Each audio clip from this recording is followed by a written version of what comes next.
On a two-day visit to India, United Kingdom Prime Minister Boris Johnson landed in Gujarat on Thursday. The British PM immediately went down to the brass tacks and started serenading New Delhi to sign a free trade agreement that will help the former resuscitate its economy, which hasn't been in a good shape ever since leaving the European Union. Amid the charter, Boris also acknowledged that India, which has strong ties to Russia, was not in the same place as the UK over the ongoing Ukraine-Russia conflict.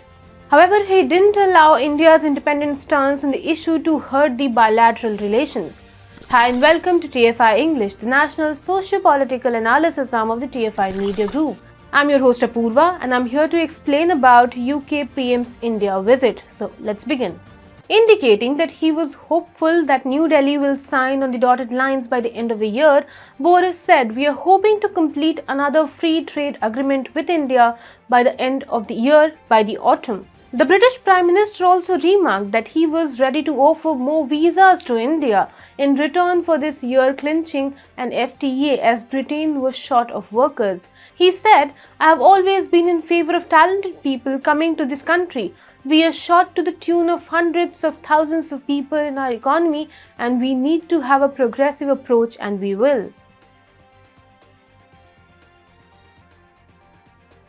Moreover, the Boris Johnson office announced UK and Indian businesses will confirm more than £1 billion in new investments and export deals today in areas from software engineering to health, creating almost 11,000 jobs across the UK.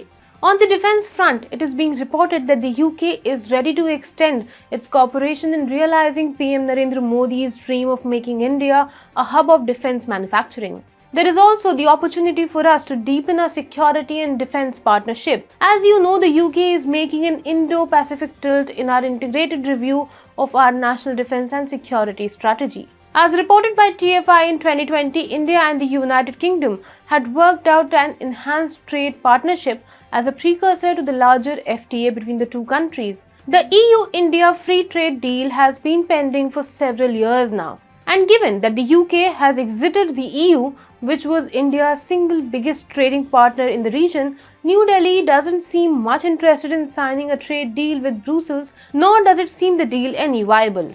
Britain has made getting a trade deal with India one of its post-Brexit priorities, as ministers free from the EU's common trade policy look to gear policy towards faster-growing economies around the Indo-Pacific region.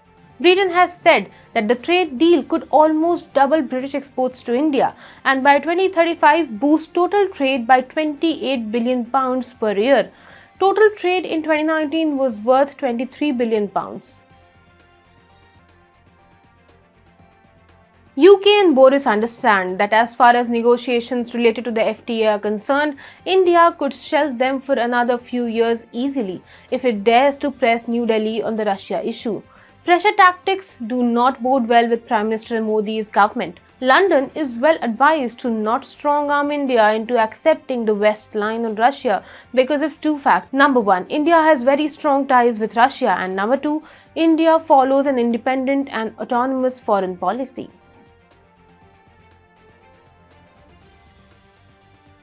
Last month, in front of visiting British Foreign Secretary Liz Truss, India's External Affairs Minister Dr. S. Jaishankar had exposed the UK as well as Europe for their hypocrisy regarding Russia and India. Jaishankar said Europe bought 15% more oil and gas from Russia than it did a month before. Most of the major buyers of oil and gas from Russia are in Europe. We get the bulk of our energy supplies from the Middle East, about 7.5% to 8% from the US, maybe less than 1% from Russia. He further added, "I'm pretty sure if we wait for 2-3 months and actually look at who are the big buyers of Russian oil and gas, I suspect the list would not be too different from what it used to be, and I suspect we won't be in the top 10 on that list." It was at that meeting that the tone was set for India-UK relations in the backdrop of the Russia-Ukraine conflict. Liz remarked that India is a sovereign nation and that the UK was not going to tell India what to do, and Boris so far on his trip has followed a similar line and channeled all his energy into making the ground for an FTA. There is a chatter that Boris may touch upon the Russia-Ukraine issue on his second day of the trip when he meets Prime Minister Narendra Modi. However, 10 Downing Street is wary to not make it the talking point of the meeting, suggesting he has no issues with Russia-India friendship.